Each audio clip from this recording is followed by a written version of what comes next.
Hello viewers, Foods Africa സ്വാഗതം. ഇത് ഞാൻ പ്രിപ്പയർ ചെയ്യാൻ പോകുന്നത് പൂരിയാണ്. സിമ്പിൾ ആയിട്ട് ചെയ്ത് നല്ല പഫി ആയിട്ട് ഉള്ള പൂരിയാണ് ഞാൻ ചെയ്യാനായിട്ട് പോകുന്നത്. അപ്പോൾ നിങ്ങൾ എല്ലാവരും പ്രിപ്പയർ ചെയ്ത് നോക്കണം, ഫീഡ്ബാക്ക് അറിയിക്കണം.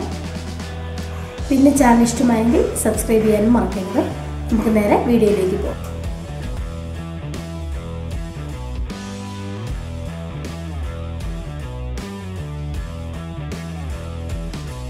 നമ്മൾക്കിപ്പോൾ പൂരി ഉണ്ടാക്കാനായിട്ട് തുടങ്ങാം. പൂരി ഉണ്ടാക്കാനായിട്ട് ഞാനിവിടെ മാവ് എടുക്കാൻ പോകുന്നത് 250 മില്ലി കപ്പിന് ആണ്. ഈ കപ്പിന് 2 കപ്പ് മാവാണ് ഞാൻ എടുക്കാൻ പോകുന്നത്. അത് നമ്മൾ സാധാരണ പൂരി ഉണ്ടാക്കുമ്പോൾ അളവൊന്നും നോക്കിയിട്ടല്ല, കുറച്ച് മാവ് എടുക്കും, കുഴക്കും, ഉണ്ടാക്കും, അങ്ങനെ ചെയ്യാറ്. പക്ഷെ ഇങ്ങനെ നിങ്ങൾക്കൊരു അളവ് പറഞ്ഞു തരണമെങ്കിൽ ഒരു മെഷർമെൻറ്റ് പറയണ്ടേ, അതുകൊണ്ടാണ് 250 മില്ലി ആണ് ഞാൻ എൻ്റെ ഒരു കപ്പ്. ഈ കപ്പിന് 2 കപ്പ് ആട്ടപ്പൊടി. നമ്മൾ കിച്ചണൊക്കെ ക്ലീൻ ആക്കിയിട്ടേക്കുമല്ലോ, അന്നേരം കിച്ചണൊക്കെ ഭയങ്കരമായിട്ടും ചപ്പാത്തിക്കൊക്കെ മാവ് വയ്ക്കുമ്പോഴത്തേനും വൃത്തികേടായിട്ട്. അതുകൊണ്ട് നമുക്ക് ഒരു ന്യൂസ് പേപ്പർ ഇട്ടിട്ട് അതിലേക്ക് വെച്ചിട്ടുണ്ടാക്കുവാണെങ്കിൽ കിച്ചൺ നീറ്റായിട്ടുള്ളൂ. കപ്പിനകച്ച് 1, 2 ആശീർവാദിൻ്റെ ആട്ടയാണ്. നമുക്കിതിലേക്ക് ഉപ്പ് ചേർത്ത് കൊടുക്കാം. ഇത് നമുക്ക് കൈ കൊണ്ടൊന്ന് മിക്സാക്കിയിട്ട് കൈ ഉപ്പ് നമുക്ക് വെള്ളം ചേർത്ത് കൊടുക്കാം. ആ സെയിം കപ്പിൽ തന്നെ ഞാൻ വെള്ളം എടുത്തിട്ടുണ്ട്. കുറേ ചേർക്കാം.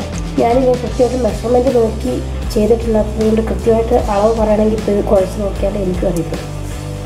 നമ്മൾ സാധാരണ കുറച്ച് പൊടിയെടുക്കും, കുഴയ്ക്കും, ചെയ്യും, അങ്ങനെയല്ലാതെ മെഷർമെൻറ്റ് നോക്കി ചെയ്യാറില്ലല്ലോ. വെള്ളം ഫുള്ളായിട്ട് ചേർത്ത് കൊടുക്കാം. നമ്മൾ 2 കപ്പ് മാവ് എടുത്തിട്ടുണ്ടല്ലോ, അപ്പോൾ അതിന് 1 കപ്പ് വെള്ളം ഫുള്ളായിട്ട് ചേർത്തിട്ടുണ്ട്. ഇപ്പോൾ ഇത് കുഴച്ചെടുത്തിട്ട് എന്തേരം വെള്ളം ചേർത്തു, എത്ര വെള്ളം ആവശ്യമായി വന്നു എന്നൊക്കെ ഞാൻ പറയാം. ഇതിപ്പോൾ ഞാൻ ഈ മാവ് കുഴച്ചെടുത്തിട്ടുണ്ട്. നമ്മളെടുത്തേക്ക് 2 കപ്പ് മാവിന് 1 കപ്പ് വെള്ളം കറക്റ്റായിരുന്നു. കുറച്ച് എണ്ണയും കൂടെ നിന്ന് തൂത്ത്, ഒരുപാട് എണ്ണയും തൂക്കണ്ട. ഇതിൽ മുകൾ ഭാഗം ഡ്രൈ ആയി പോകാതിരിക്കാനായിട്ട് നമുക്കൊന്ന് എണ്ണ തൂത്തിട്ട് ഒരു 15 മിനിറ്റ് ഇങ്ങനെ വെക്കാം. ഈ മാവ് ഒന്ന് റെസ്റ്റ് ചെയ്യാൻ വെക്കാം. ആ സമയത്ത് നമുക്കിതിനുള്ള കറിയൊക്കെ ഉണ്ടാക്കിയെടുക്കാം. നമ്മൾ മാവ് ഒഴിച്ച് റെസ്റ്റ് ചെയ്യാനായിട്ട് വെച്ചിട്ടുണ്ടായിരുന്നു. നല്ല സോഫ്റ്റായിട്ട് വന്നിട്ടുണ്ടത്. ജസ്റ്റ് ഒന്നുകൂടെ ഒന്ന് കുഴച്ചെടുക്കാം. ഞാൻ ചപ്പാത്തിയുടെ വീഡിയോ ചെയ്തപ്പോഴും പറഞ്ഞായിരുന്നല്ലോ, നമ്മൾ പൂരി ചെയ്യുമ്പം ചപ്പാത്തിയിൽ അത്രയും വട്ടം വേണ്ട പൂരി ചെയ്യാനായിട്ട്, വട്ടം കുറച്ച് മതി. അതുപോലെ തന്നെ തിക്നെസ് കുറച്ച് കൂട്ടിയും വേണം. ഒരു ചെറിയ ബോളാക്കി. ഇത് എന്താണ് പൂരി ഉണ്ടാക്കുമ്പോൾ തീരെ കനം കുറച്ച് നമ്മൾ പരത്തിയിട്ടുണ്ടെങ്കിൽ പൂരി വറുത്ത് വരുന്ന സമയത്ത് പൂരി പപ്പടം പോലെ ഉണ്ടാവും. അതുപോലെ ചെറിയ ബോൾസാക്കി എടുക്കാം. ചില പൂരി ഉണ്ടാക്കുമ്പോൾ എണ്ണ തൂത്ത് പരത്തും. ഞാൻ മാവ് തന്നെ തൂത്ത് പരത്തിയിട്ട് 2 സൈഡിലും ഇട്ടൊന്ന് കൊട്ടിക്കളഞ്ഞിട്ട് ഫ്രൈ ചെയ്തെടുക്കുകയും ചെയ്യുന്നത്. കയ്യിലൊന്ന് റൗണ്ടാക്കി കൊടുക്കാം. പിന്നെ ഇങ്ങനെ പരത്തുമ്പം സാധാരണ നല്ല ഷേപ്പ് വരാനും സ്പീഡിൽ പരത്തുന്നതൊക്കെ നമ്മൾ പ്രാക്ടീസ് ആകുമ്പോഴും കിട്ടുന്ന കാര്യങ്ങളാണ്. ഇപ്പോൾ തീരെ ഷേപ്പ് ആകുന്നില്ലെങ്കിൽ ഞാൻ അന്ന് കാണിച്ചു തന്നതുപോലെ തന്നെ ഒരു ചെറിയ പാത്രം കമത്തി കട്ട് ചെയ്തെടുത്താൽ മതി. ഇത്ര ഒരു കട്ടിക്ക് പൂരി നമുക്ക് പരത്തിയെടുക്കാം. ഒരു പൂരിക്ക് മാവ് കുഴയുമ്പം 1 ടേബിൾ സ്പൂൺ റവ, മൈദ ഒക്കെ ചേർക്കാറുണ്ട്. പിന്നെ ചിലത് ചൂടുവെള്ളത്തിൽ കുഴയ്ക്കാറുണ്ട്. ഇതൊന്നും ചേർക്കാതെ ഉണ്ടാക്കി നോക്കുമ്പോൾ എനിക്ക് നല്ല പഫി ആയിട്ടുള്ള പൂരി. പിന്നെ നിങ്ങൾക്ക് വേണമെങ്കിൽ ഇതിനകത്ത് കുറച്ച് പഞ്ചസാര, ഒരു ടേബിൾ സ്പൂൺ പഞ്ചസാര ചേർത്ത് കൊടുക്കാം. പൂരിക്ക് മാവ് കുഴയ്ക്കുന്ന സമയത്ത് ഉപ്പ് ചേർക്കുന്ന കൂട്ടത്തിൽ തന്നെ 1 ടേബിൾ സ്പൂണോ 1/2 ടേബിൾ സ്പൂണോ നിങ്ങളുടെ ഇഷ്ടം അനുസരിച്ച് പഞ്ചസാര ചേർത്ത് കൊടുക്കാം.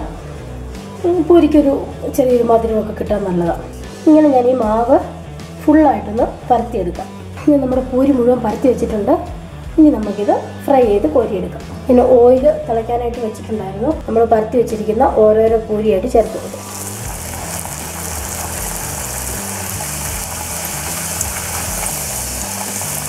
പൂരി പ്രസ്സൊന്നും ചെയ്ത് കൊടുക്കണ്ട, ജസ്റ്റ് ഒന്ന് കറങ്ങി കൊടുത്താൽ മതി.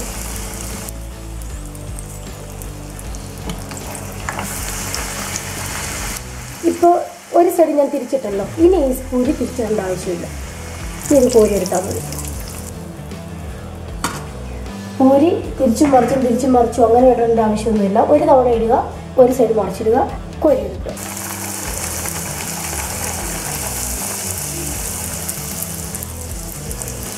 ഇതൊന്ന് തിരിച്ചിട്ട് കൊടുക്കുക. എണ്ണ ഞാൻ തീ കൂട്ടി തന്നെ വെച്ചേക്കുന്നത്. എണ്ണയുടെ തീ എപ്പോഴും കുറച്ച് കൊടുക്കേണ്ട ആവശ്യമില്ല. കാരണം നമ്മൾ ഓരോരോ പൂരി ഇടുമ്പോഴും എണ്ണ ചെറുതായിട്ടൊന്ന് തണുക്കും.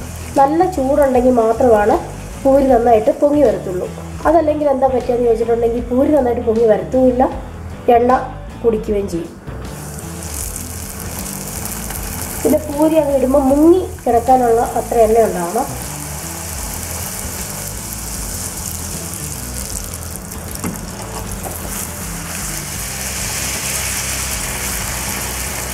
ഇതുപോലെയാണ് പൂരി ഉണ്ടാക്കിയെടുക്കേണ്ടത്.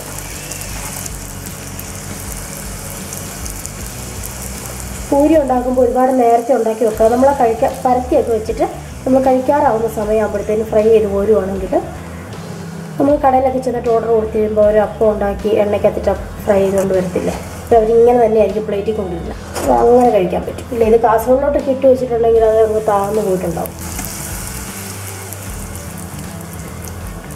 മനസ്സിലായില്ലേ പൂരി ഉണ്ടാക്കുന്ന റെസിപ്പി? അത് ഞാൻ റവയും ചേർത്തിട്ടില്ല, മൈദയും ചേർത്തിട്ടില്ല, ഗോതമ്പ് പൊടി മാത്രം.